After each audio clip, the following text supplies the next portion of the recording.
Superheroes speak a comic book dream, where legends are born and stories redeem. With Dave, John, and Dark Dawn, who will we cast? A podcast that's here to make the past last.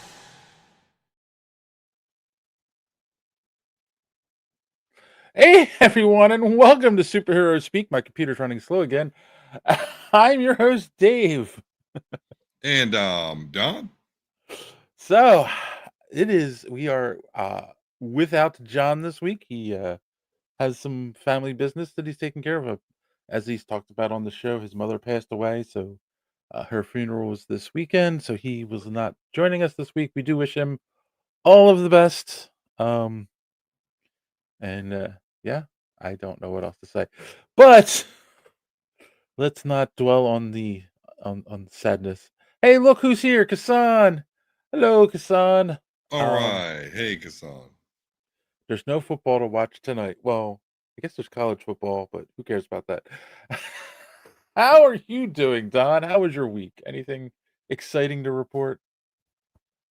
Yeah, it was kind of a little bit of an exciting week. I completed Armored Core 6, so that was fun. And me and the Star Wars tabletop group got back together this Friday and had an awesome session. So that was spectacular.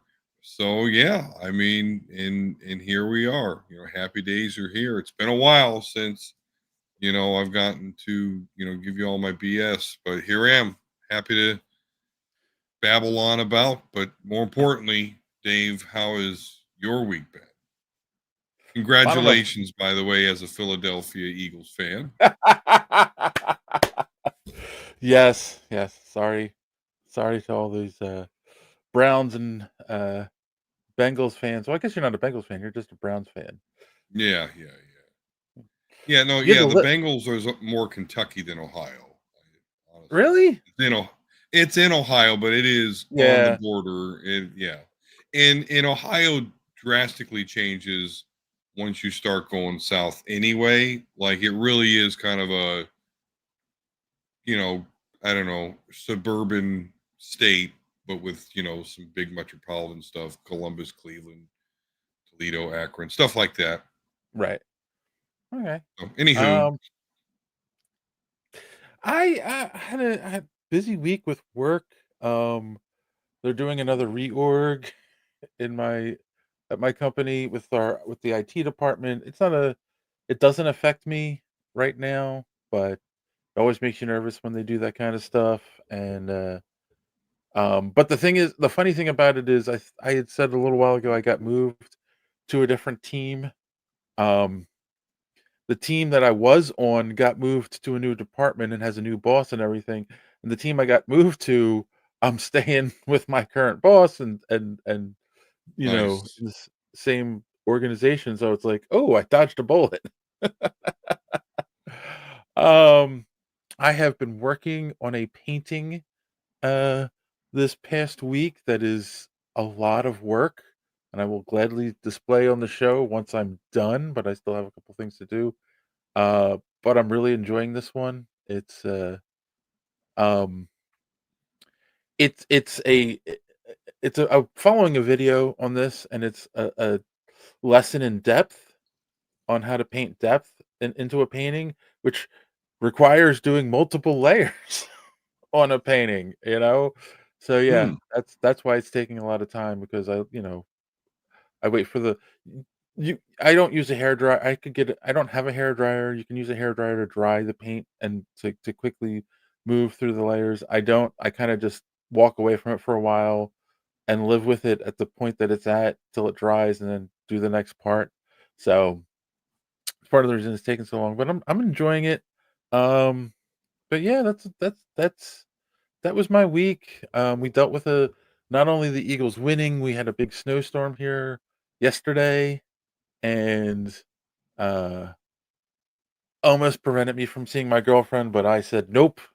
I I got an Uber and made it through the snow to her house, and spent the night there last night, and then did my grocery shopping today because we were off for MLK, and then um, and now I'm here doing a podcast. So yeah, that was my week. Yeah. Had a bit of an emotional roller coaster this week with some of the news that has come out, and um, things that have come about. Kind of one of the things I wanted to talk about. We don't talk about this kind of stuff on the show normally, but it has affected so many people, and so many people have questions, and maybe we have answers. I don't know, but TikTok was banned for 13 hours, kinda, sorta, and is back, kinda, sorta. So, I guess my first question is, Don, do you ever go on TikTok? No, the only time I went on TikTok is when the rest of social media was like TikTok banned. I'm like, oh, really? Oh, I'll be damned. And it had the message about, oh, we're temporarily, or no, we could get shut down. Oh, we're shut down, but hopefully President Trump will help us. And oh, look, President Trump help us. We're back now. And then boom, that's it. I haven't touched it since. So Yeah, like this was all a stunt. It's just yeah. it it It's it more it definitely came off as a PR stunt. So, from my understanding, because I have been following it kinda closely, it was, so Fight Dance, I think is the name of the company that owns TikTok, and they decided they they banned it themselves, like, they blocked the United States themselves, hmm and then they brought it back. But here's the whole thing that, like, everyone's forgetting and, like, everyone's celebrating when it came back, like, there's still a law that's saying they're not allowed to be in the United States as long as they're owned by, the Chinese government and are collecting the data that they're collecting, and I'm sure none of that changed. It was just a temporary block, and people sit there and they go, "Oh, well, these social media companies all collect our data," except there is a couple things that, I mean, unfortunately, China is hostile to us in some ways. It's a communist country. I know people don't like to say those kinds of things, but it's true. I'm sure we're not going to get money viewers in China. I'm not worried about that. And and could they're get more bots aggressive. though. They're more aggressive than any other companies, and I think the ban proved it because I'm in some IT groups, on Facebook, and they were talking about how to get around the ban. The only way you could get it to work was if you needed to use a VPN to hmm say you were in another country, a different account because they kept track of what country you said you were from, when you signed up, and then you had to have a fresh install on a fresh phone that had never logged into TikTok before because they're tracking the information about the phones that you use and all that stuff. And it's like, and they're storing that information. So that's a little scary. Um, let's see. Every country is hostile to every other country, I Country. think. Yeah, yeah. Yeah. Um, in some way or another. Yes, I don't disagree with Sure. that sentiment, Kassan. But um, but that's the thing. Like, it's scary, and it's funny because I worked at that's actually how John and I met. The company we worked at was, hosted advertising for online. So, you like, when you go to a website and there's a little banner at the top and an ad pops in it, and if you're refreshing, a different ad pops in it. Well, Mhm. Do I ever? there's companies that control those assets and what shows up and stuff. And I learned working there just how much data is collected on your computer whenever you log on to any website. Sure. And my argument's always been, no, like, yes, I understand why they collect the data because the advertisers want it because they want to they want to send an ad to you, Don, specifically that will you're more likely to click on. And it's true because we were doing it back then, and this is going back a while ago. I'm sure it's way more advanced now. Like, they knew you're more likely if it was a car ad, you're more likely to click on a red car ad than a blue card ad So the Hmm. asset changes. The image that you get shown changes based on that information that they collect on you. So, um, but there's the other side of the coin that no one talks about is the people who make the hardware you use, your iPhone, your laptop, your tablet, whatever it is, should make it a little more difficult to take that information off of your computer to be able to store it to use to advertise to you. Like no one talks about that side of it. It's always like, oh, look at the data they're collecting. Why is it so easy to get that data? You know, Because a why? lot of people don't know. I know. There's a lot of things like that that you'd think would be talked about more, but just your regular everyday user of technology, doesn't realize that like when they save a file, let's say a file or a picture they don't ever want anyone to see, so let me delete that. All it does is take the first bit of memory and change it to an E5, Uh which huh. tells the hard drive, hey, you can save over me if you want to, but you're Uh huh. probably not gonna, because there's at this point free programs that'll look at that and completely restore whatever image or file it was, because all it has to do is change that E5 to whatever. And yeah, Right. with the algorithms and everything, it's been super easy for decades at this point. Yeah. So pe- people don't realize how much shit is just out there and will be out there and on their devices. Oh well, the Yeah, internet's forever. Like you can't yeah. once it's out there, it's out there forever. You can't Pandora put as Pandora's box goes. You can't put it back in. Yeah, for layman, the basically imagine your hard drive like a book with an index at the front, and when you erase a file, all it does is erase the index entry. It doesn't actually delete the file. Right. You know, so that's yeah, and there are ways around to actually delete the file, but most people just hit the delete key and go, "Oh, it's gone." Nope, no, no, no. No. Even if you empty the trash, it's still not gone or recycle bin or whatever your operating systems has. Yeah. Um, yeah. So anyway, um, so yeah, I do think it's interesting. I would say to anyone using TikTok, and hey, look, we put our shorts out on TikTok as well, and we do well on there.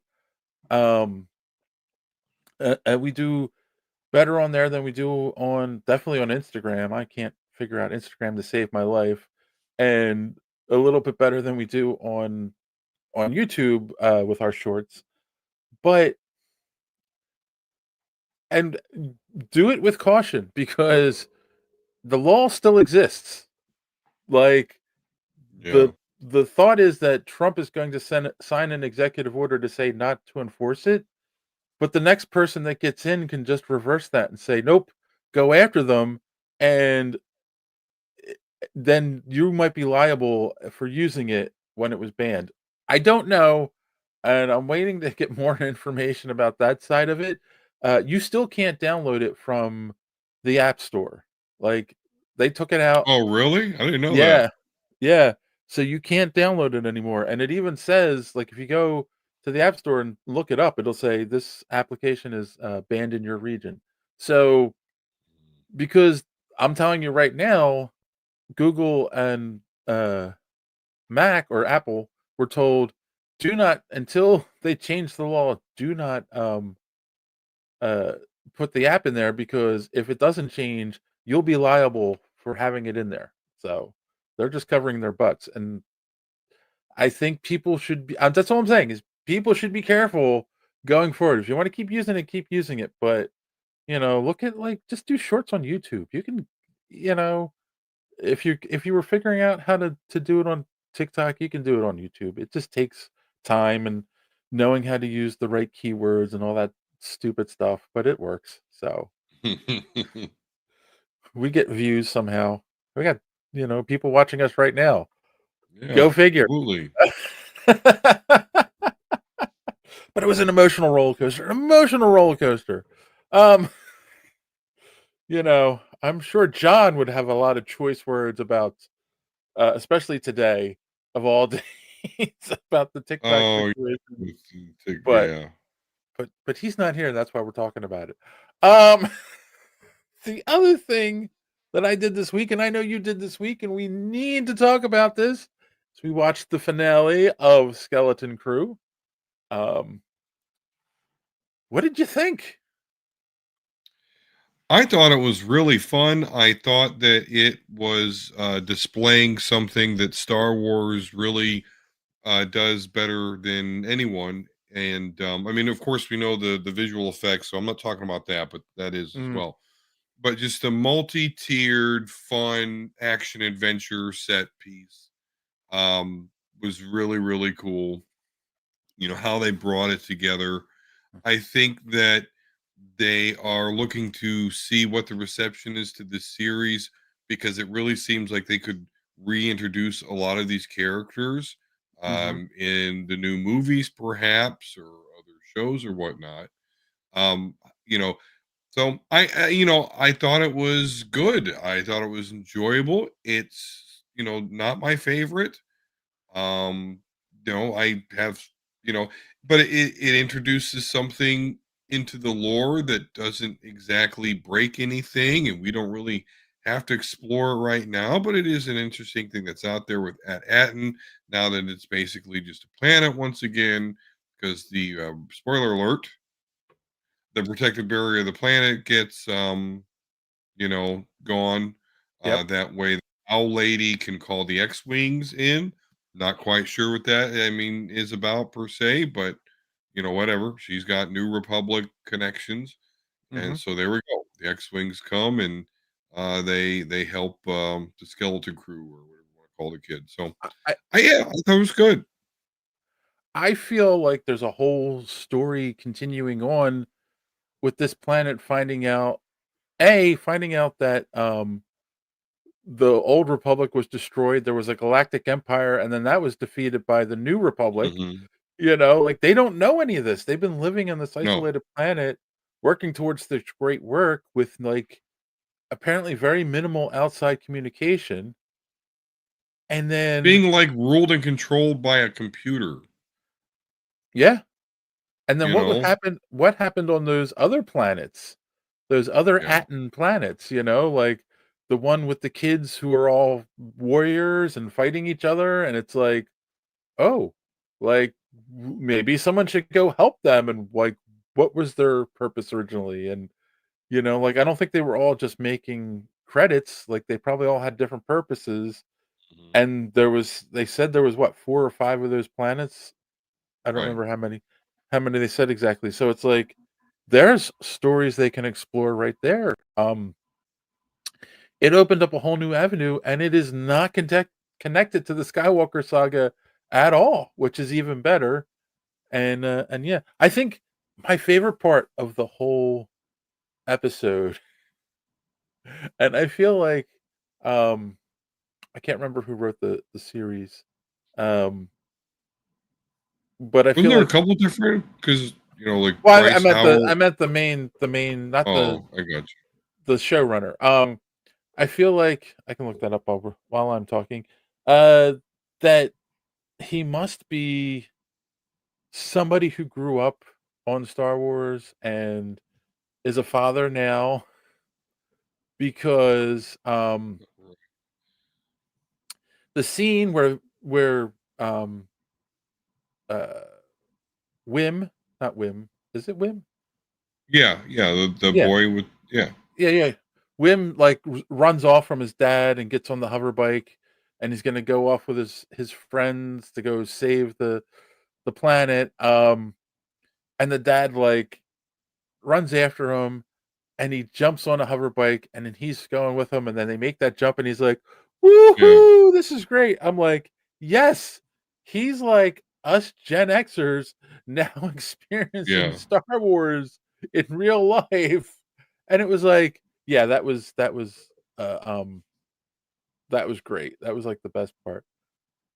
Thrawn! "Evening, gents. You're only addicted to TikTok if you downloaded it." Right, right. Yes, uh, agreed. what I will say, and I don't know if you can call this a complaint of the show or whatever, but those pirates, because when you're talking about that scene, they're on their little motorbikes, which is cool. Their bicycles are basically what they're Mhm. using to do this. Um, but the whole like bicycles versus like speeder with the turret on it, shooting at them and missing repeat, like those pirates are worse than stormtroopers by far. Like with shooting the kids. So again, I don't know if I can say that as a complaint, but those pirates suck. Like they should have blasted So, those kids. uh, John Watts and I- Christopher Ford are the creators of the show, by the way. So yeah. what your complaint is not enough dead kids? Is that my understanding? Yeah, well, I sure, I guess one could interpret it that way. That my complaint is that there are not enough dead children in the episode. That's I dark. just don't That's know dark. how realistic. No, no, no. Listen, but what I'm saying is just like it's not realistic. Just say like you've got like a Humvee with a turret on the back chasing like kids on tricycles. It wouldn't end well. And so in this, it's a little. That's all. I'm glad they made it through it. Because it's a lighthearted show in series, and I have nothing against that. But I'm just saying the whole pirates, like repeatedly missing the children on the toy bikes while they're in a battle-hardened, like speeder. It's a little much, A little but bit. there is the force. So listen, but Yeah, it's still a see, little much. It's still, but there's wiggle room. I get it. so apparently you were sympathetic to Anakin Skywalker I after he was becomes Darth Vader and not kills at all the all. younglings. I see. I No, see. nope, not at I all. understand.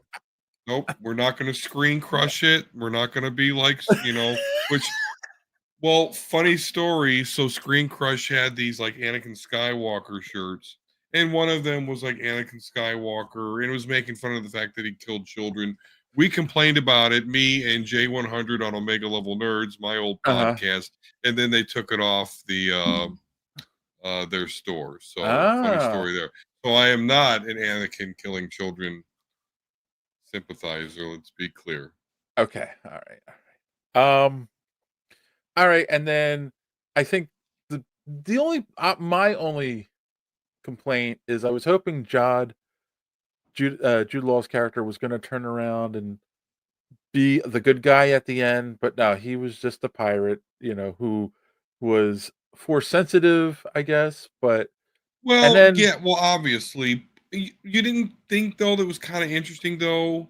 Like I don't know, I kind of felt for his character because he's like, yeah, I was, came across this Jedi and she was like yeah, training me and showing me shit, and then I just watched the world fucking kill her, and they made me watch. Like it made me I, sympathetic to the character, but no, you're no, right, he didn't totally I didn't turn. say that, but yeah, I was hoping that he was going to be the hero at the end, but obviously not. It's the kids, and the ending was well written. All the kids are involved. They all have a part to play. It's not like one comes out. It's not like Fern or Wim come out as like the main hero of the show. They all work Yeah, together. yeah, Um, Even Neil gets to fire a big cannon at the ship. yeah, yeah. It's great. But they do leave Jod hanging at the end too. So I don't think his story's done. I think he will return. Um, I think if he trends well, he'll return. I think they leave it open. Thrawn says not all Navy SEALs retire and become good guys. Right Wait, on. it's Jude Law a Navy SEAL? I thought his character was a pirate, so I don't know. Uh, Yeah. so yeah, I definitely hope we see more of these guys going forward. They got to do something, quickly because kids grow up fast. While they're still cute, you gotta get them in something else. Do you guys think this is from Kassan? Do you guys think Skeleton Crew will have an impact on Star Wars? Everyone seems apathetic to the show. Everyone? Apathetic? I don't know about that. Oh, he's a sealed woman. Okay. Um, I think so. I definitely think. I think Jod is going to come back. I think the at whatever the other names were, I can't remember off the top of my head. I think those planets, yeah, they have to explain why those planets existed and why they got forgotten about. Like, and it might just be a line in the next Mandalorian or Ahsoka season 2, which I did see an article. I didn't include it. They are working on Ahsoka season 2, so it could just be a quick line talking about them. But I think they'll be back. I think I think Jod will be back because if they start exploring Luke rebuilding the Jedi, which is I think a storyline people want to see. I think he's going to try because he's rebuilding the Jedi Temple. We saw that in the Mandalorian, so he's going to It start could have looking for the something to do with the Kylo Ren shit, like it yes, goes down between Kylo Ren and or whatever Ben and Luke, and he might be one of the dudes that gets yeah, you know. yeah. So I think that's the whole thing. I think Jod will see him come back in that respect some way. So I'm 50-50 on whether or not this will actually kind of affect the greater Star Wars universe as a whole. I think if it tracks well, if we like demand, like Dave is saying, if Dave is one of many that want to see the Jude Law character return, I definitely could see them doing something. It's just in the weird era between Return of the Jedi and the sequels, where where the kind of the Mandalorian is, where it's the New Republic, because we had the New Republic in this show, yeah, um, and we already kind of know what happens to that. So it's really in a weird place because if they're going to move on with the next sequel trilogy, focused, I guess again on Ray. I don't want to say more on Ray. Um, it could be something that just in the end we're kind of apathetic to it, and I'm okay with that personally. I'm okay with them just saying, hey, here's a Star Wars show, and there's your story. yeah. But in this universe they have not shown that they're going to do that. I mean, look at the demand for Ezra Bridger, returning from Rebels, and poof, there he is. So um, other characters coming back that we never thought we'd see again in the Star Wars universe. So you never know. Fenced or be a separate production entirely. Yeah. Um. I don't know. I think I don't know. I guess we'll have to like. I haven't looked at reviews or anything for the show overall. I'll look at some of those. I think it went. I think it did well. Everyone I know. Okay, let's put it this way. Everyone I know that's in my age range that grew up with Star Wars, who watched this, loved this show. So does that mean that they're gonna make a show to appeal to middle-aged Star Wars fans?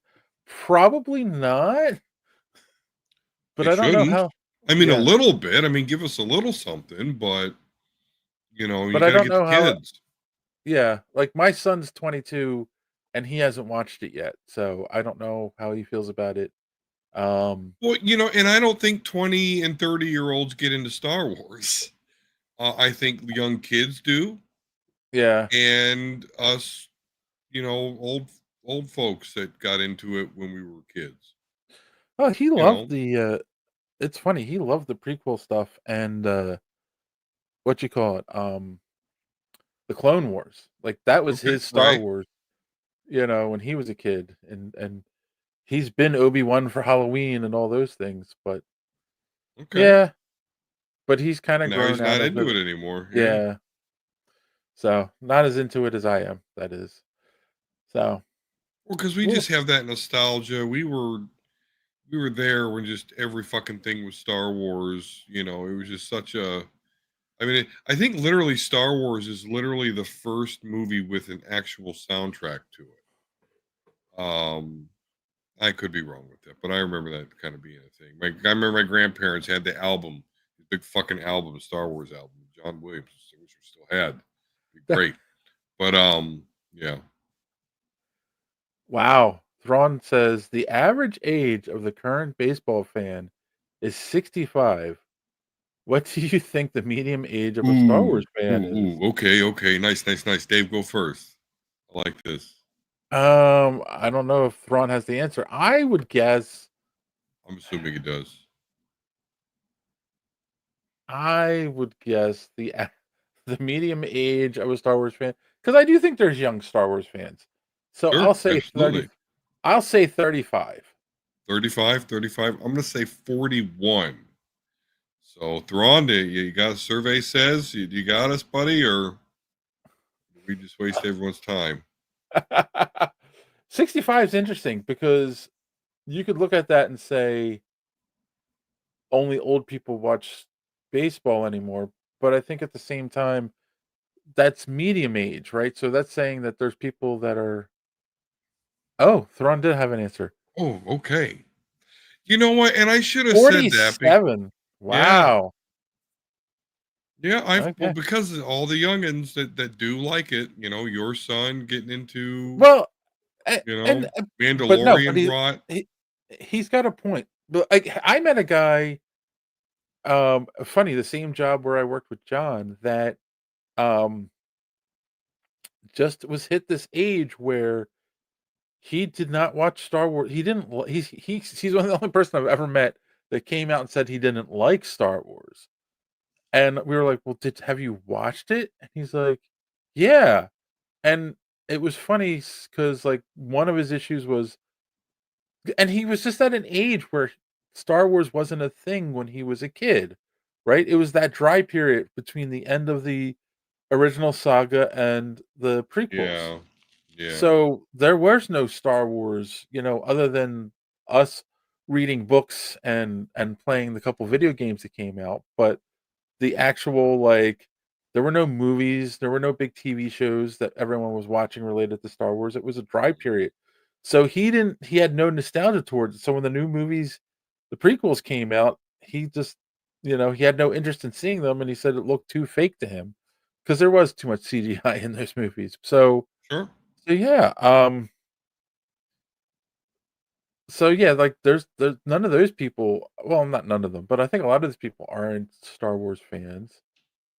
Yeah, I mean, 47 makes sense because it's, um, the end of the baby boomers and the Gen Xers, that's when Star Wars came out, you know, and we're the ones who were kids and grew up with it, so it makes sense.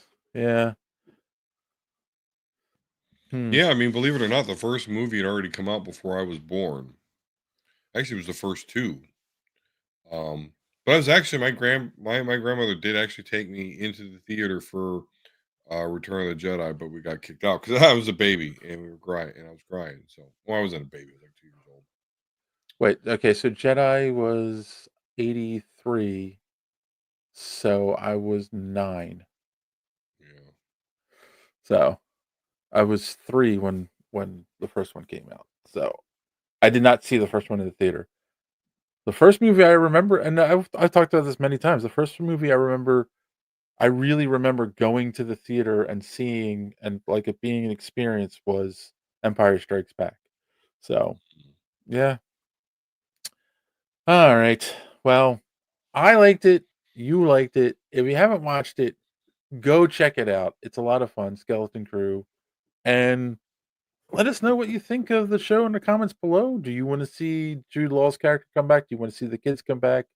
Do you want to explore the story of Ad Atten and like what's up with that place? And Thrawn said he only saw Jedi in the theater. Ah, that's sad. Uh, well, they re-release them every once in a while. You can go see them all in the theater at some point. Uh, but on that note, there's a guy.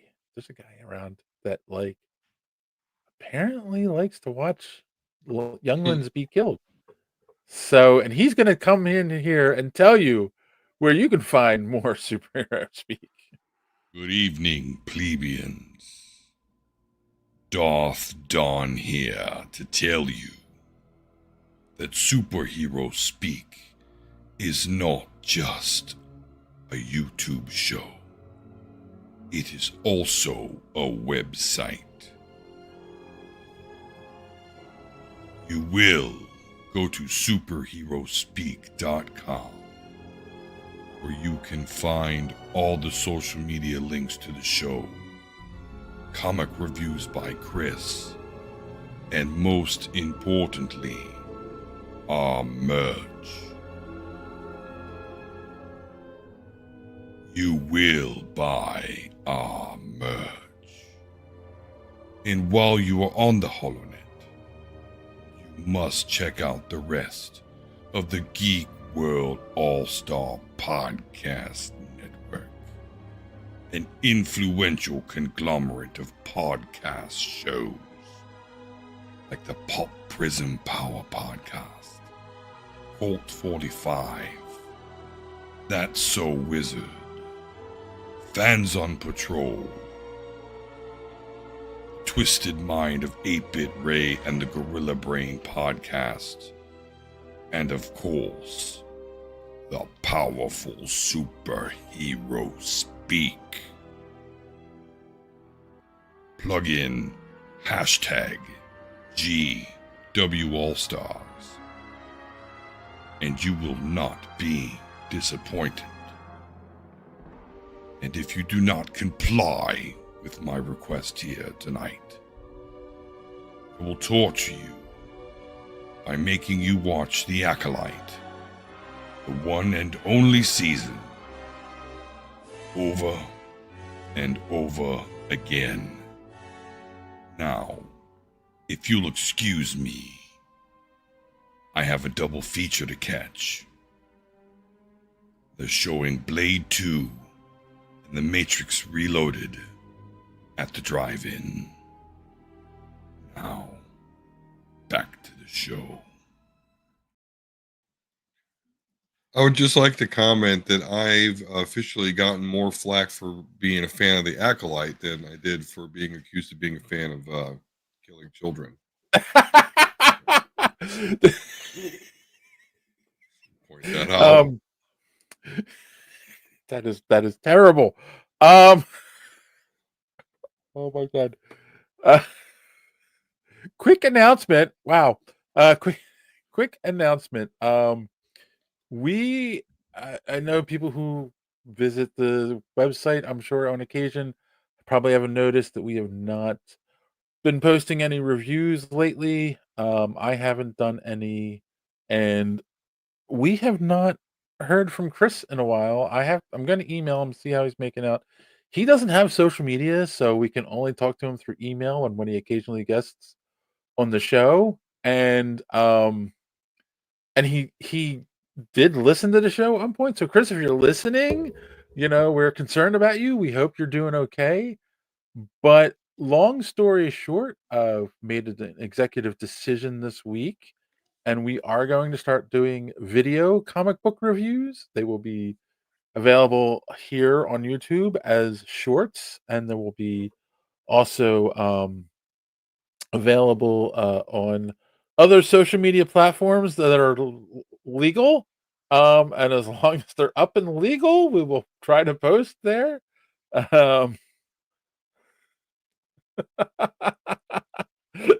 Thrawn says, "My God, I don't like the Acolyte, but I need to stalk you about it."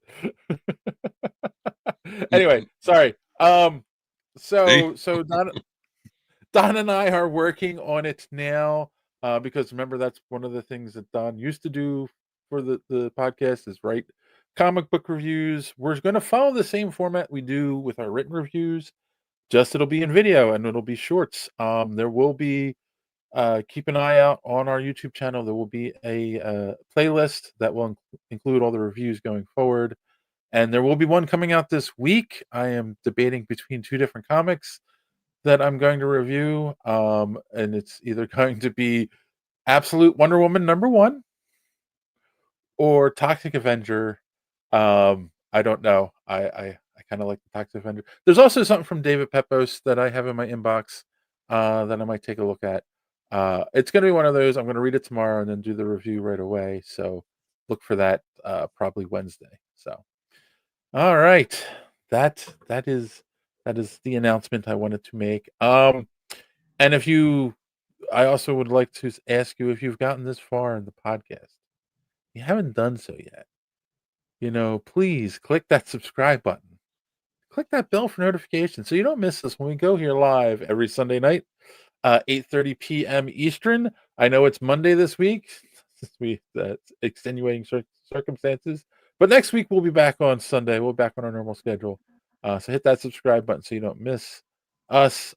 Smash that like button because it really does. Why is it? There we go. It really helps with the algorithm, gets the show out there even more, and it really, really helps pay the bills. I'm telling you.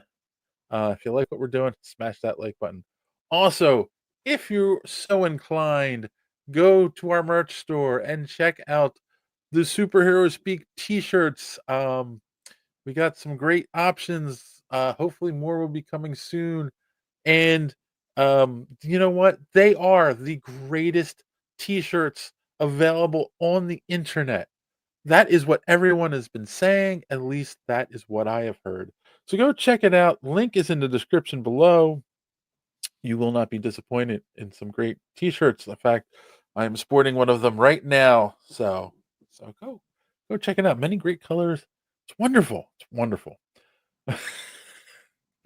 On that note, boys and girls, we will be taking a quick commercial break and we'll be back with our news. Some podcasts are like this. I don't wash my hands.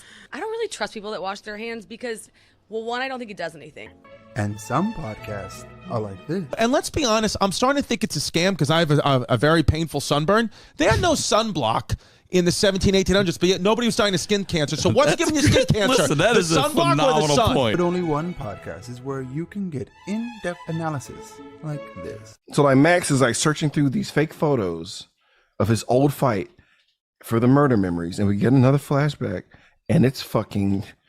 It's the same flashback. Fucking Nothing has changed. No information has hammer been added. punch, cave in skull, head explosion. Nothing about this flashback gives us anything new. 2 rings, grab a rope. Nothing about this Shadowy is important. figure. Why are you showing why are you wasting my time showing this fucking flashback that I've already seen? Was there a quota to show David Carradine's face like 85 times? It had to have been.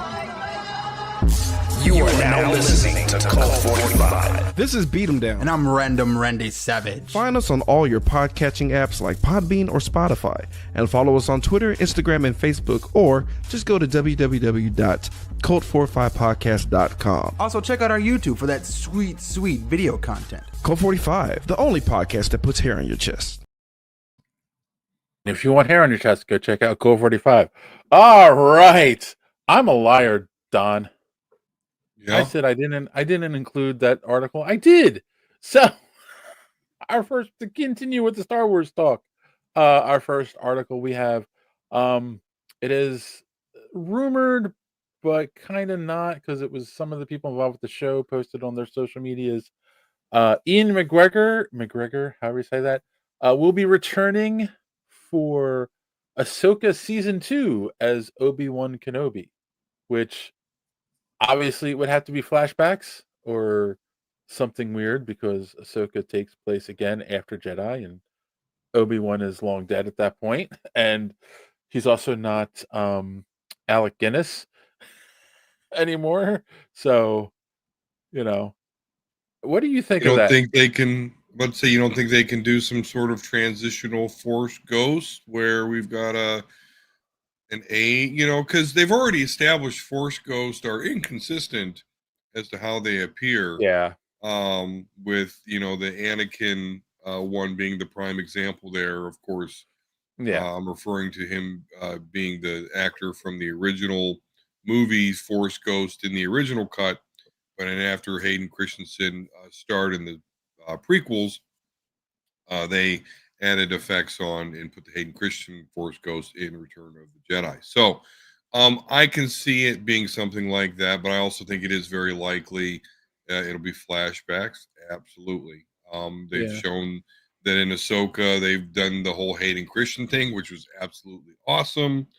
There's a lot I like about the Ahsoka show, and that's one of them.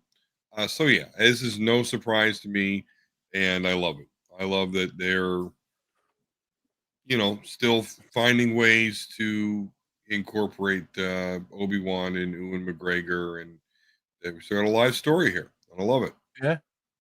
Yeah, I mean, I don't get my hopes up too high because it could also just be she's in something and she hears Obi-Wan's voice that, like, says, like Luke hears in, A New Hope, he hears Obi-Wan say, "Run," Yeah, and use the Force. It could just be something that simple, but yeah, I mean, it would be cool to see a flashback. I mean, we know that, Hayden Christensen is, still heavily involved with a lot of this stuff too, so maybe they'll have a flashback with the 2 of them. So that would be kinda yeah. cool. Show something from the Clone Wars and, Which I'm so happy for that. I'm so happy for Hayden Christensen, but just he nowhere near Jake Lloyd, the young Anakin. He's but Hayden got a lot of shit uh yeah.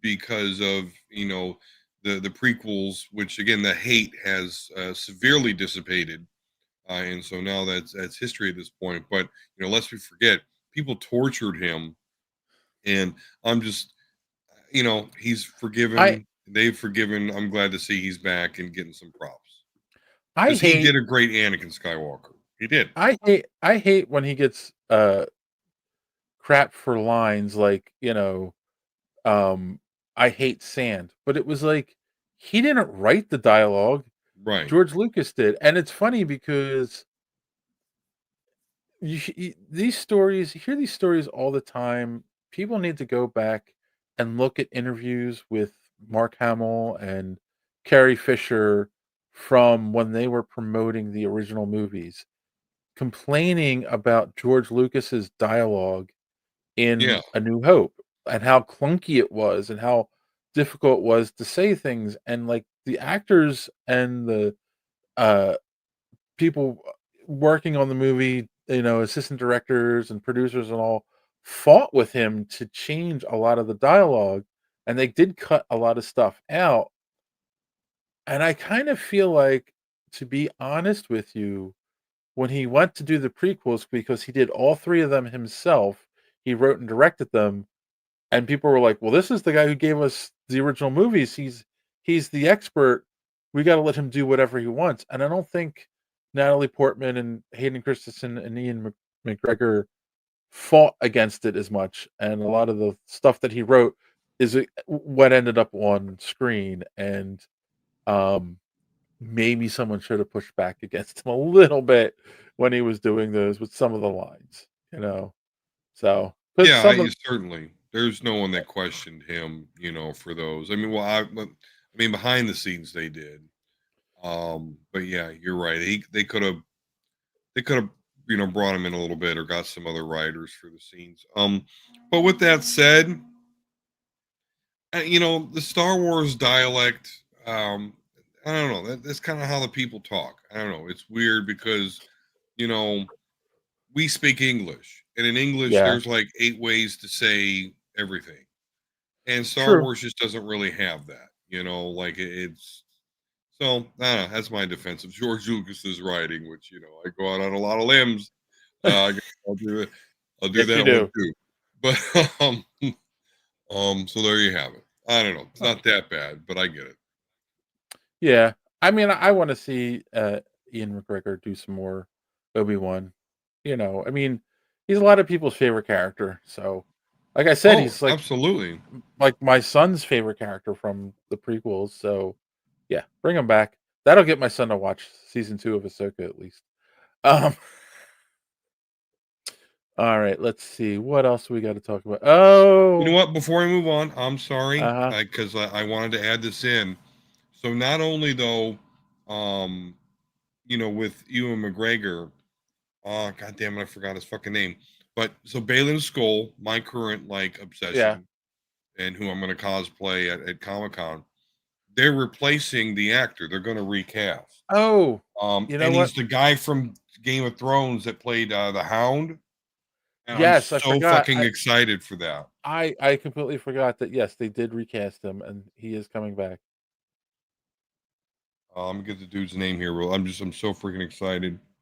Um, yeah, Rory McCann. So from Game of Yeah. Thrones. Kassan is saying that it's poor writing. There's no Okay. defense for Lucas's poor writing. You know, Kassan, you're just terrible. Listen, I can take structured criticism of George Lucas and Star Wars. I get hot under the collar when people are, Star Wars is dead. Like, oh, come on. No, it's not You, dead. It's not going anywhere.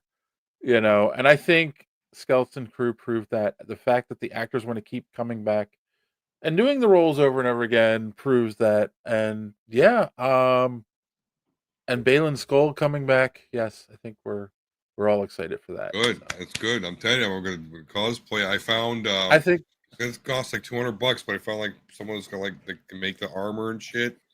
all right. So here's the thing. We've Our got town's gonna get an upgrade. we've got 10 months to figure this out. But I think the three of us will have to cosplay something together at New York. So if you're Balin Okay. Skull, I'm gonna have to figure out a Star Wars character, and John's gonna have to figure out a Star Wars. I think John should be C-3PO. Just robotic. Yeah. Oh, you got to be proper. Yeah, I think that's uh um. Balin was the only bright spot from the Acolyte. He wasn't the Acolyte. I thought it was Ahsoka that he was in. You're correct, Dave. Yeah. Yeah. Yeah. Kassan.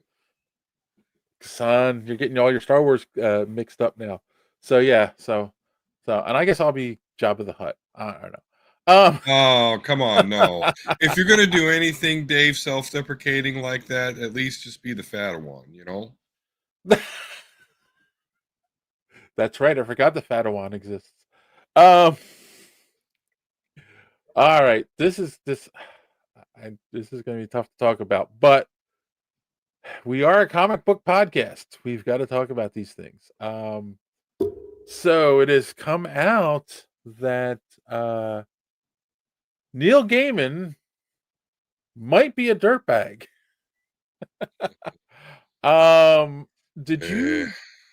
Did you read anything? Did you read the article in Variety about him? Yeah, I did. I read what was provided there, and him denying that sexual assault, and I just roll my eyes with it, Dave, because it's just like there's creeps in every corner of the earth, and comic books certainly, it's not immune. Here's the thing. All right, so Neil Gaiman, he's written a lot of great things that we all read and watched. The Sandman series being, I think, the most popular one. He did what was the other one, that series that he did with like a devil and an angel? Shoot, I can't remember the name of that off the And top of that's my the head. thing. I'm not even a huge. But so I mean, here's the thing.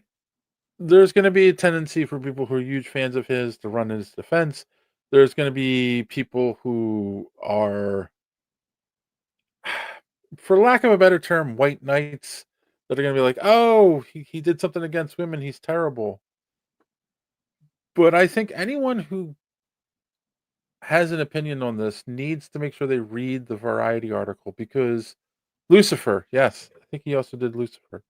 But then that's not the show I'm thinking of Kassan. It was on, I don't remember what, one of the streaming services. Anyway, that's neither here nor there. So you read the article and it starts talking about this one. They're talking to this one woman who was their babysitter for their when their kid was young, right? Him and his wife's kid was young. And the story starts off with, this is so weird that he had a bathtub in his backyard garden. They call it in England, they call it their garden. He had a bathtub there, and he asks her if she wants to use it and get a bath. So she gets naked and gets in the tub, and then he got naked and got in the tub with her. And okay, that's bad. And she describes it as a horrific thing, but she continued to be their babysitter after that. This is when she first met him. He did this, and she continued to go back. And like all of the stories, it comes off like he was in a sexual relationship with these women, and then he did something they didn't like. So then all of a sudden it was bad. And apparently, look, I'm not defending anything he did, but apparently he was into what's it, BDSM or BSDM or BD, I don't know what it is. Sadomasochism, that stuff. And like it feels like he would cross the line with that stuff, and then that's when they had a problem and would like, then say something. So it's like, how do I say this without sounding like a jerk? Like, you know, and look, I get it. Women can definitely be victims. I've known women who actually have been real victims, but this comes off like, oh, this is the charming, rich, famous guy. I'm going to get with him. And then once he crossed the line, I didn't care for. Now I'm going to complain about, you know, uh, Yeah. being molested. And it's like, whoa, whoa, whoa, whoa, whoa, whoa. No, like women have to be accountable for some of their actions. I'm sorry. And I know that's going to get us, a lot of flack. Anyone who watches Well, this. no, but here's the thing. Like, because I'm a father of two, I'm a husband, son, all that. Mhm. Okay, so I am so not for like to be creepy to try and get laid. Okay, Right. um, but with that said, like I'm really somebody that needs a really fucking strong sign before I like come on to a woman. Okay, if I for whatever reason offer for you to get naked and be in a tub in my backyard, and you're like, hey, cool. If I want to make a move, I'm gonna make I'm gonna make a move. So Mhm. that this is all weird. Yeah. But I'm just but just to your point, Dave. Obviously, there's lines that you cross, and then you don't get blamed for getting sexual assault because you cross those lines. But it's like you're putting yourself in a situation for it to happen. Yeah. I That mean, you're it's just not in a good situation. I have a daughter and a son and then three granddaughters. But the one thing I always taught my daughter is if you're in a situation and you're uncomfortable, you get out of that situation.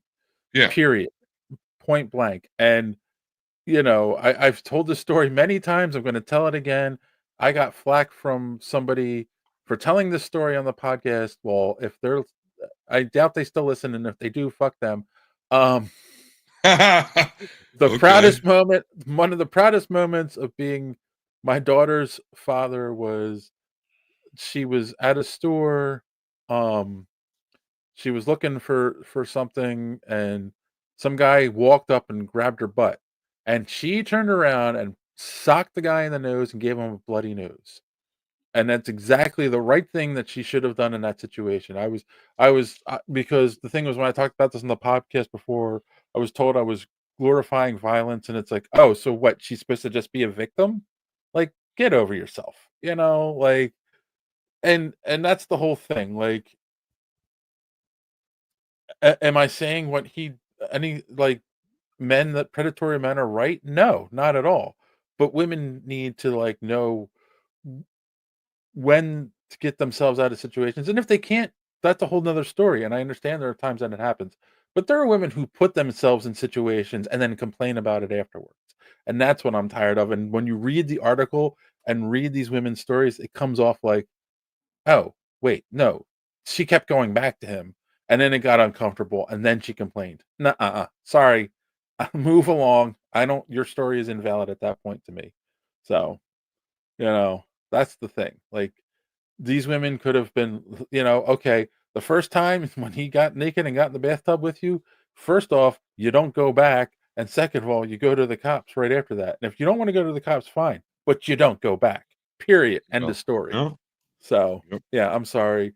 They're trying to all of a sudden paint this guy as a villain, and when I saw this couple stories that were posted, I'm like, it's gray. This whole like women are always right bullshit. Like, no, sorry, I'm not one of those guys. Well, nobody's You know, always right. That's just yeah. what it is. Thrawn Strange. says they went for the sex and stayed for the scat play. That's gross, but probably true. And then So- later on, they went to a bar so they could see a ska band. So Ska music. all of that being said, and we're probably demonetized at this point. My my question is a question I always have when stuff like this comes out. Okay, fine. Maybe he's a scumbag, maybe he's not. But if he's a scumbag, does that invalidate any of his work that he's ever done? Like, if you're a fan of Sandman, can you no longer like Sandman because of these stories?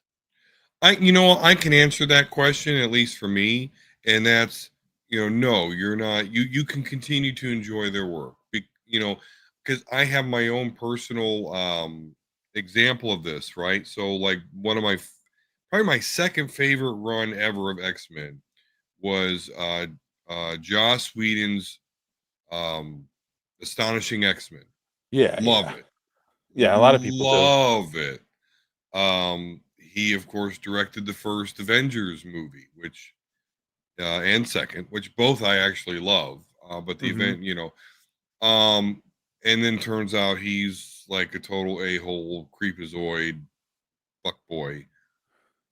But I still Yeah. enjoy that shit. So I mean, believe me, it's a great shame that my second favorite X-Men writer of all time is Joss Whedon. But I'm sorry, it is the truth.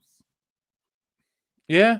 No, I mean, I think the Gal Gadot butt shot in Justice League gave it away, and Yeah. the Barry Allen falling on top of Wonder Woman scene as well. But yeah, I mean, it's funny because like um, I liken it to music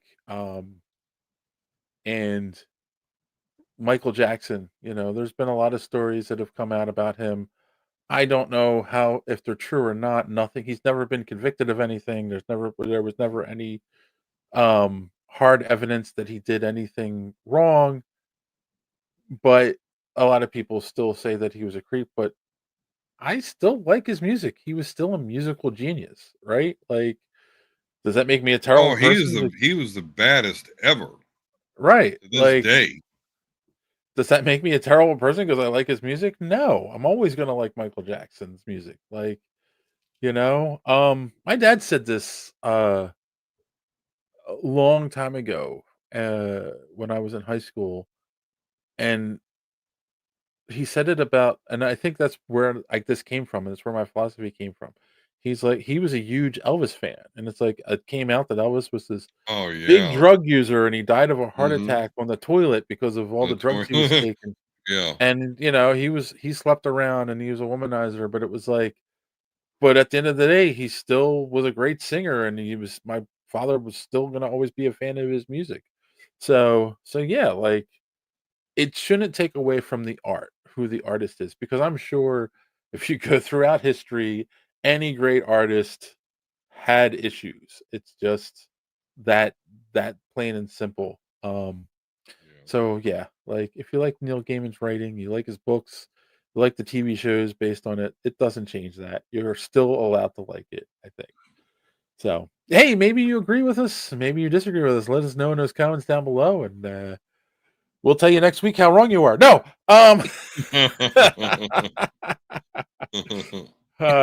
Speaking of wonderful news.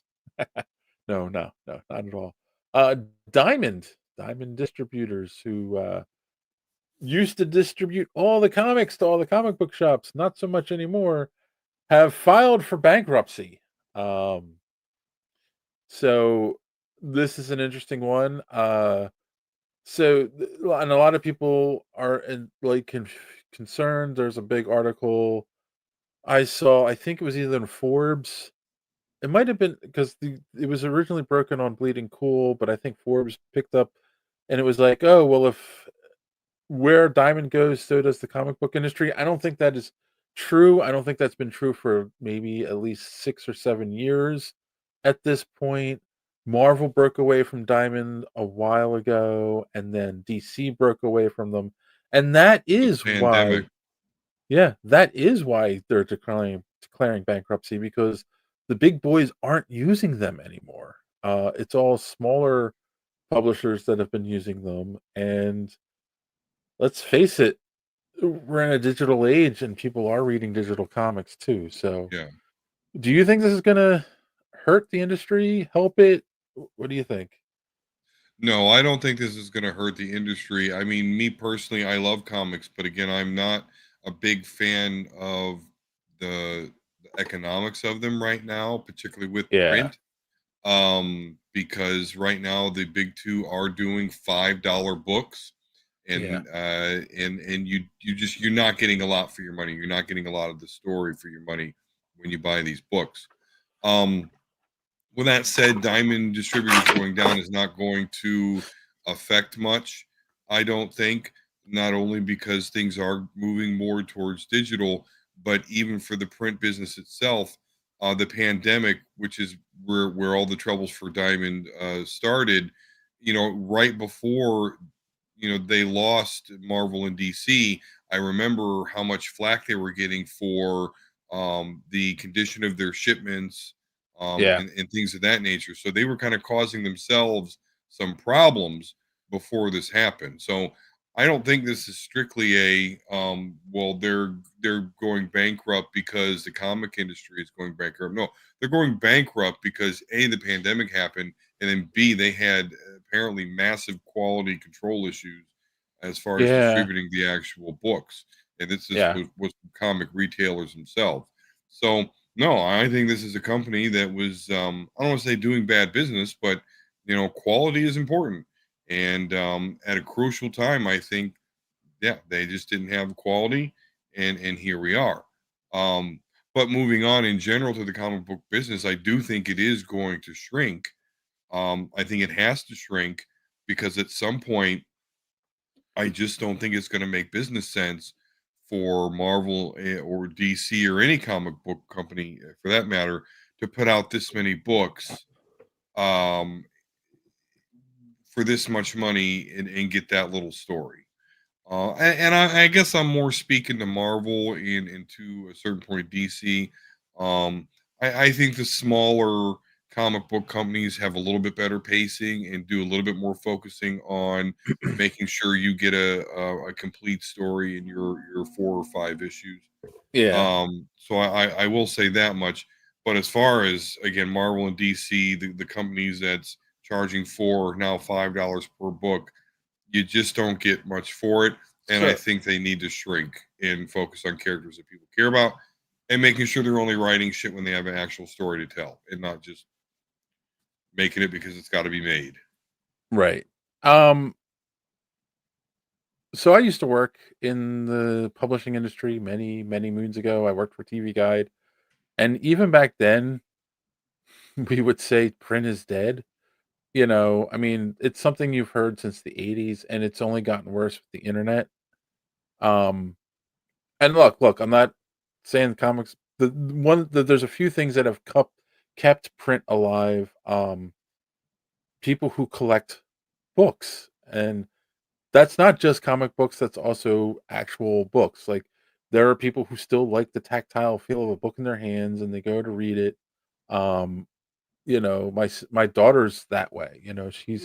Uh she loves a lot of the same books I do, and she will go and buy them, and she reads them.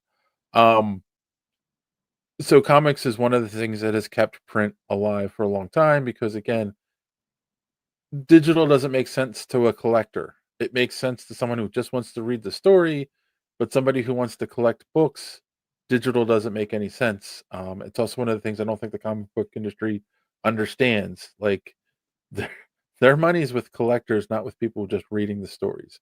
No one cares to read the stories anymore. As like they care to read the stories, but like they also want to be able to say, "Ooh, now this goes in my long box, and I've got it forever." You know, it's a weird mindset, but it's true.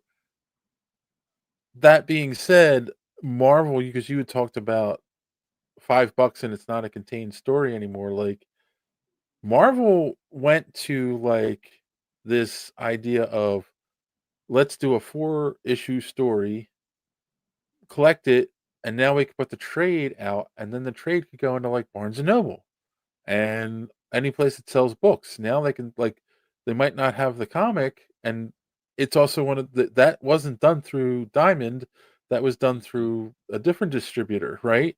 Because that Right. was the thing that became their concentration for comics for a long time, and then I honestly feel like it became well now that we've got you collecting a trade here and there, we want you to get the next trade. So maybe there's a lingering thing at the end of that 4-story arc that I got to read the next story to get it. Um, uh, 700-page traditional paperbacks equal $10. Yes. Well, I mean, Well, I a need to 20 move where he lives but a I 20-page get what comic he. is $5. Yeah, Yeah, we're not the economics is messed up with comics. I agree. Um, I also kind of feel like comics used to have a lot more ads in them that offset the cost of the production. Um, yeah, because Kasan, there's something else you're not thinking. With a book, uh, Joe Schmo goes sits in his house and writes a book, and then sends it to publishers and tries to get it published. And then if it's good enough, and then they like them, they'll forward him some money for his next book if that book sells well. But other than paying a fee to buy the book to be able to publish it and distribute it, there's not an upfront cost to the publisher for books. Flip that, they've got to pay an artist and a writer to create a story they want for a comic. So that's my only defense for the $5 thing is that there's more production cost to Marvel, DC, or whoever to make a comic book than there is to a publisher to find an author and go, oh, you wrote a 700-page book, you want it to be published, you know, we're going to publish it, and we're going to also charge you money, because that's another thing. It's kind of like the record industry. There's fees that the writer tends to pay if they want their book published. So there's less risk in comics. uh I don't argue with this. Kasan says comic books need more to yeah. put Not more at all. story per issue I totally agree with him, though. I totally agree with with that. partial time frame. I don't disagree with that, because I think that would bring the industry back. But the $5 argument is there is more production costs up front for a comic, because like I have a very good friend of mine who is a cover artist for Marvel and has done some stuff for DC, and um he makes a pretty penny for one cover. So like because and I don't dissuade him at all, because it's not like he doesn't have a 9 to 5. Like he however many covers he can do for the publishers, how much money he can make for the year and that kind of stuff. So, but they have to pay him for that cover before the book goes out. You know what I'm saying? He They doesn't do. get a good. I think that's totally fine, but one of the things though, Dave, is like they come out with like all these variant covers. So not only they're paying the guy you're Oh, talking well, yeah, about, yeah. but they're also paying 5 other guys or gals or whomever for the variants, and it's like just there's ways they could cut costs. I don't want any Oh, yeah. artists or writers to make less money. That's not my pitch here. But I'm just saying something else has to be wrong where you have to charge $5 a book and just get a sliver of the story to the point where like no, like that's why I'm a trade guy, because I mean they don't really help you save money all the time, but at Yeah. least I buy it. There's the whole story, and I don't at least have to spend the extra time and gas money, Yeah. going to the comic shop once a month or every 2 weeks or whatever the cadence of the particular story you're reading. Um, so I don't have the accounting behind it. I'm just completely with Kasan, and it's the reason why I'm not actually collecting currently, or at least not having a pool currently, because I just if I go and I pay $5, I need to get way more than you get. I mean that's just that. No, and yes, I again, I'm not disagreeing with you. I'm just saying there is a reasoning behind the pricing, which sucks. Maybe if they could advertise cigarettes again in the comics, they could charge less. Hey, listen, I mean, I just saw him advertise chewing tobacco on YouTube, so I was like, hey, is this cool again? We do this? It was never Um, cool. right. But here's But you're right. They don't have advertising in the comics.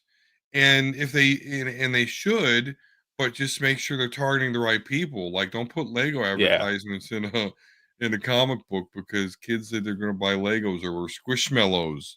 That's a big thing. They're not looking to get, they're not looking for comics for those. But I would like to Dollar Shave say Club. there is one there is one reason that this news bothers me. These are what I collect. We got Magneto here and Right. and Psylocke, yep. Psylocke, thank you. I was about to say Elektra and I don't know why. They're Diamond Select, so they're Diamond Toys, which is under Diamond Okay. Distributors. They make the Oh, Marvel Select. They make a bunch of different toys. They have okay. a horror series. I collect those, and that's one of the things I don't remember. If you remember, I bought one at the New York Comic Con, and that's one Hey, of the but things. Like, Iceman. yeah, I bought the Iceman. He's not on my desk. So Yeah, that's the you ain't thing. even got swagged out. Come on now. But that's the thing. It's like, oh wait, I do have this on my desk. Hold on.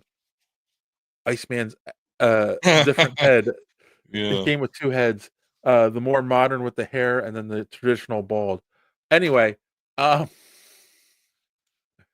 so I don't know how this affects their toy manufacturing. Like, it might become one of these things where maybe they stop doing comic distribution and they just concentrate on the toys. Who knows?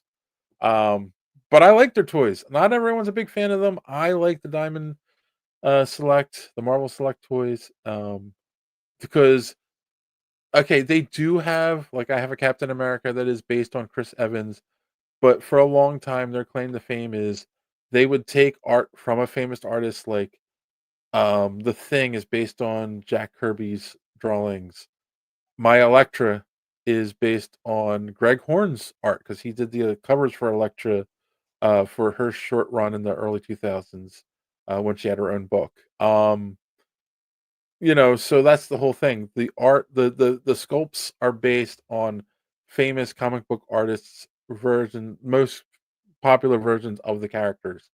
So that's why I really like them. So I'm kind of hoping they don't go away and they continue making quality toys because they aren't doing quality and distributing comics.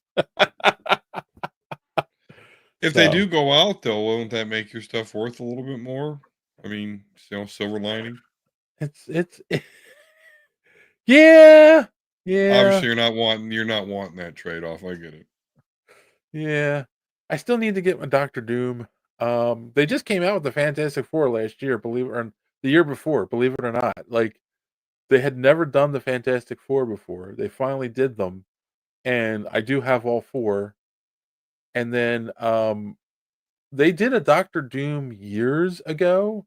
I'm not a big fan of that sculpt. I'm kind of hoping they were going to redo him to go along with the Fantastic Four release, but there has been no announcement uh, since then. In fact, there were no new toys announced last year at New York, so it kind of makes me feel like, oh, maybe this was a long time coming. The Mhm. bankruptcy, and they were kind of like, not spending money on development for different things because of it. So Yeah. it sucks. Hey, if you collect toys, if you collect Marvel Select, Diamond Select, or maybe Marvel Legends, maybe McFarlane toys, let us know in the comments below, because I am a toy collector and I'm kind of curious what other people are collecting. So let us know, and I would appreciate it. All right, Don, we're in the home stretch. This is All our right. final news article for the week, but it's the big one. I am sure we have all watched this trailer multiple times at this point. we got our first look at Daredevil Born Again. They are reuniting the entire cast from the Netflix series. We even have John Burtonthal, however you say his name, back as Frank Castle, the Punisher. There is even a hint at Luke Cage in this trailer. So if you were a if you are a fan of any of the Marvel Netflix series, this is a must watch, I think. So Don, what did you think of this trailer? I think it looked very good. Don't get me wrong, I am not the biggest fan of the Netflix Daredevil series. I did watch it though.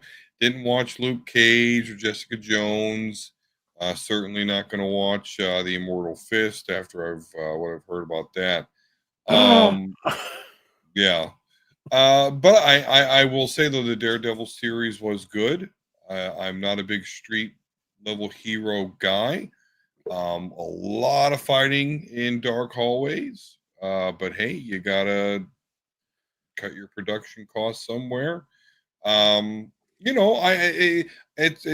almost like a skeleton crew thing for me. It's like, oh, okay, that's good, you know. But I know a lot of people.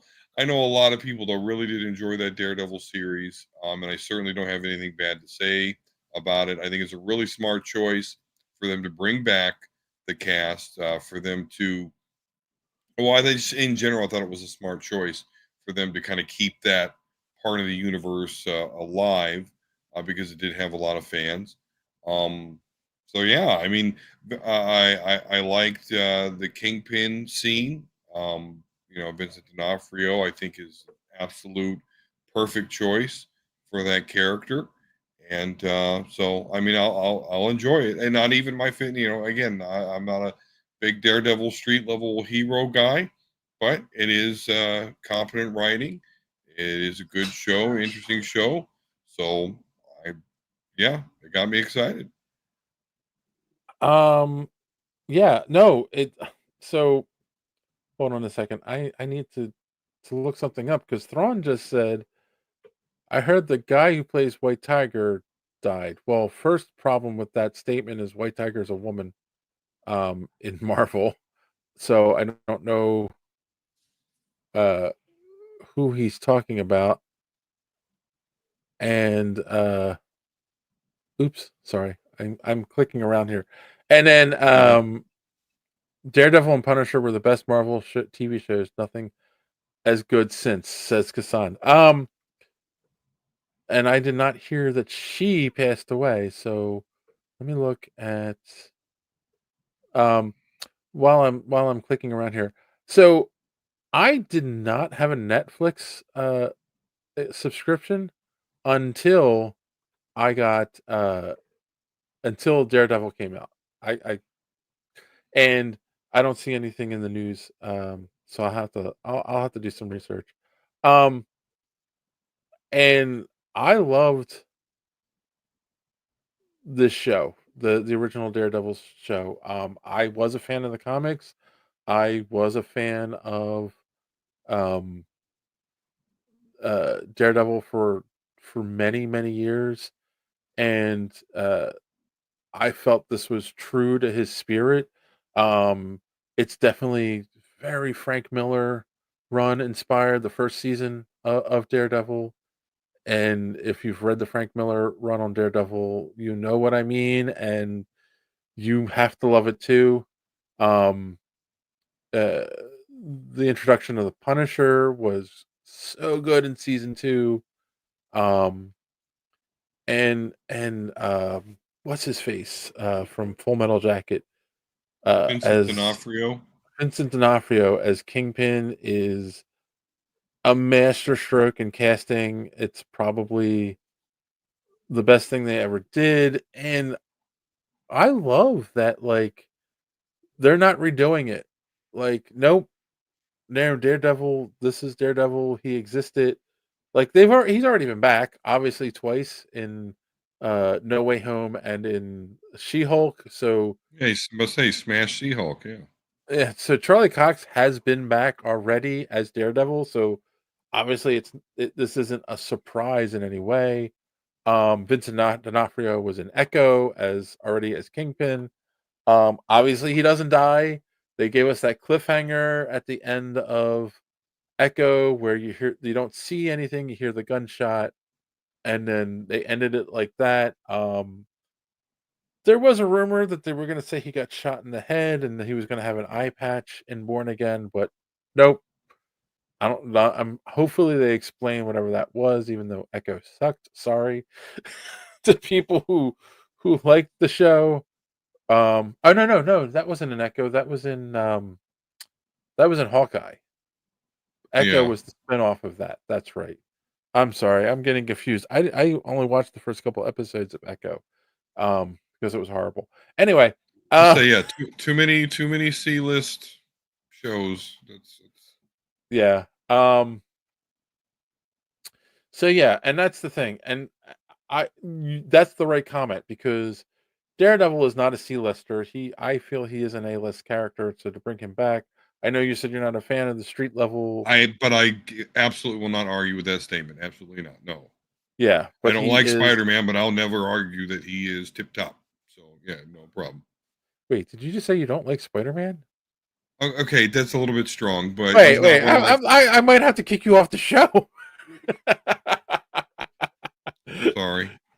He's not one of your favorite characters. I know. He's not Colossus. We get it. Everyone can't I be just Colossus. when I grew up, it was a Spider-Man, Spider-Man, Spider-Man. You know. I don't know. It was just, As it should have been.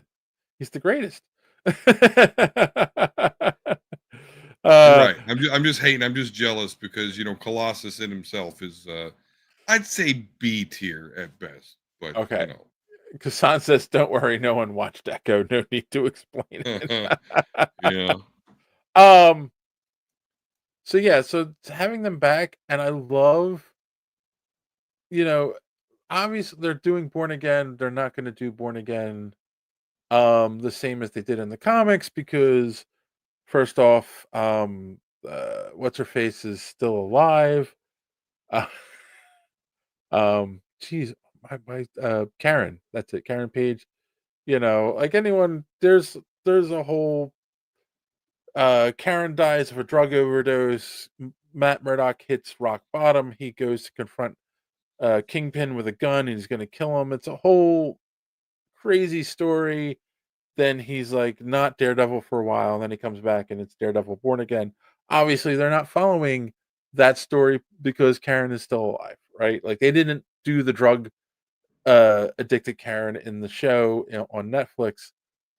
But that being said, this is going to be dark. This feels darker than the Netflix Daredevil show.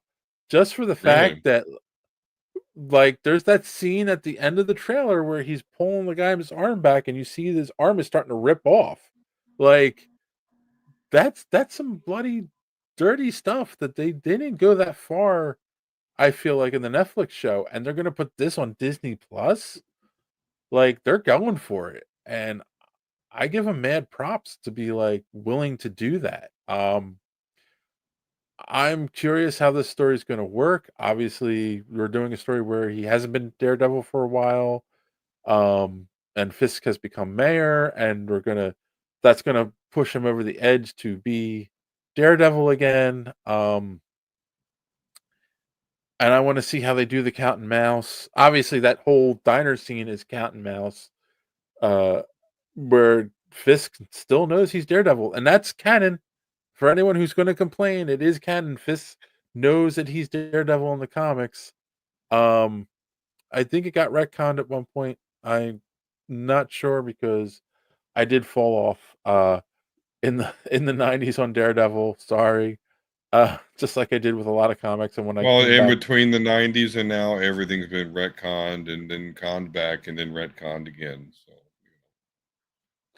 on a side note, the actress who plays Karen is an avid D&D player or DM. Yes, I have heard that before.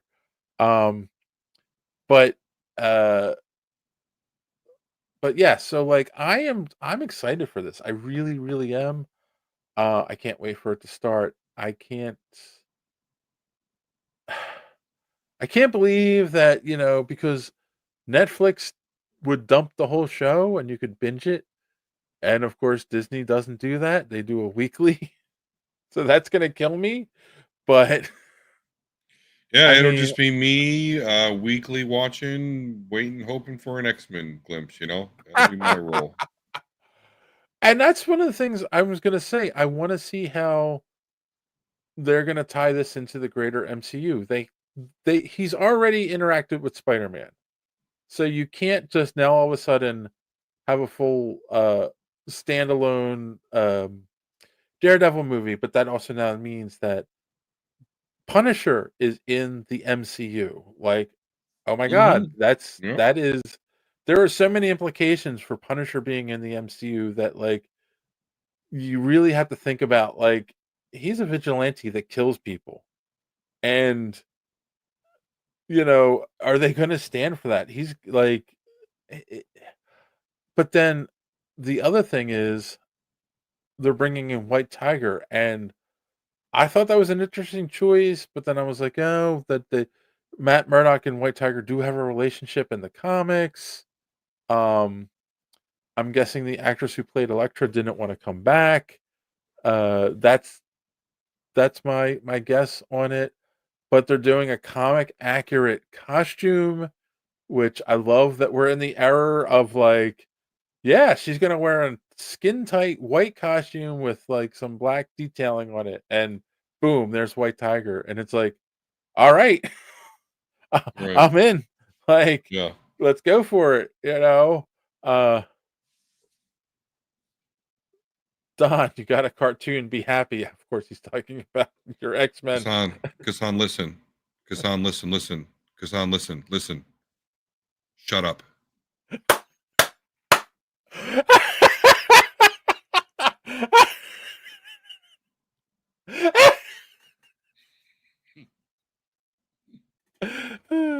Perfect. That's all you need. That's it. Just right there. I hope they keep the Punisher. That says Kassan as well. I hope they keep the Punisher with the same edge as Netflix. That Punisher didn't hesitate. I think. I think so. I think. For sure. I mean, again, I'm going by pure 2 seconds in a trailer, but it looks like they gave Frank PTSD, like a bit Yeah. extreme in this. Um, which I mean, obviously they played on that in the Punisher TV show on Netflix. But I feel like they're gonna push it harder in this. Because it's almost like he doesn't recognize Well, uh Matt Murdock in that scene. yeah. Yeah. Well, I know you say they kind of the PTSD a little strong there, but I think that's gonna be a lot to do with the Punisher's character. Yeah. Explaining kind of a lot of his mindset and what he does, and not to mention, like my brother was a mechanic in the army Uh-huh. over in Iraq and Kuwait, and came back with PTSD. So, I mean, I don't know. That shit happens. Crazy shit soldiers see, sadly. Wait. Kassan says, "I hope he won that standoff." Is he talking about from the trailer? Because it looks like he's going to put the hatchet in Matt's head, and I hope he doesn't. Yeah. I Yeah. hope he doesn't Yeah. kill Daredevil. Hope the main character doesn't, That die. would kind of suck. Yeah, a little bit. Um, Get Ned Starked. oh my God, no, no, don't give them ideas. Because somebody at Marvel's going, "Hey, those Game of Thrones shows did really well." Up until the end. No. I don't remember. Do you remember what the release date is? Is it next month? Oh no, I don't. Oh, we are terrible. I don't We see it. are, because the Switch 2 release date came to my head, and that's all I can remember. Oh yeah, that's right. They did announce the Switch 2. I was gonna. I'm not as much of a gamer as you are, so I Yeah. didn't include it. It actually does not say. I just looked it up. March 4th. March 4th. Okay, Yeah, so March 4th. we got a month and a half to wait. All right, I'll live, I guess. Um, I swear there's something else coming. Oh, no, Captain America. That's next month. That's coming up. so oh yeah, that'll be our next big movie review. So, hey, you excited? It's your boy Sam Wilson. I'm So excited. yeah, I'm excited to see Harrison Ford turn into a Red Hulk. The grumpy guy who got sucked into like the nerd world, who Yeah. who acts like he doesn't care at all about this stuff, but yet keeps taking these roles. Come on. Um, yeah, you know, I don't. What would be interesting? I can't believe I'm saying this out loud. What if? And this is a terrible what if, and I hope it doesn't happen. But what if this ends up being Harrison Ford's last role? I mean, the guy's in his 80s. It is possible, you know. I mean, he's taking that calculated risk at this point, right? I mean, it's got to be something he thinks about and resolves himself. Um, yeah, no, I'm really surprised that he's taken this role. Again, like you said, knowing how like anti typecast or nerd Yeah. typecast he wants to be, Yep. to then be, hey, immortalize me in CGI as a Hulk in Yeah. a Marvel movie where this fandom is going to want me at Comic Cons till I die. So yeah, that's not the play I would have thought old Harrison Ford did, but he did, and I'm glad for it. I'm happy. So, all right. And Kasan is asking, what's up with everyone ignoring Castlevania Nocturne season 2? I haven't finished season 1 yet. I'm sorry. I'm a bad I nerd. can't remember if I finished season one, so I'm gonna redo season one. But yeah, I just haven't watched it yet. I'm assuming it's Yeah. great. I just haven't watched it yet. Yeah.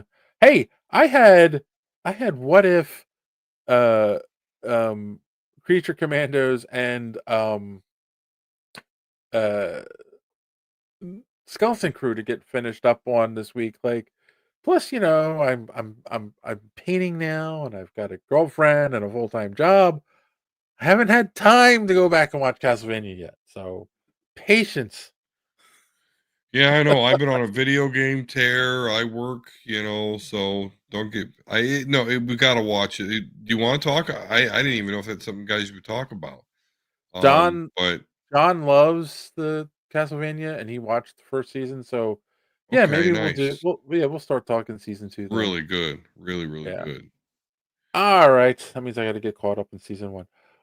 I'll rewatch it. All right. So that's it. That is all the news we had this week. We're under 2 hours this week, so that's good. Let's bring this one home. So, Don, tell me, did you learn anything on the podcast this week, or do you have any recommendations? And I learned apparently I'm into children genocide. So sorry. Um, Recommendations. Yeah, what I definitely recommend is Marvel Rivals. So now that I'm Oh done with yeah. my AAA single player titles, now it frees up a little time for me to do some Marvel Rivals. Really having fun. So anyone out there within the sound of my voice, anyone want to squad up, or if there's a squad I can become part of, let me know. But if you haven't already, download Marvel Rivals. It's for free. It's on most systems, and it's very fun.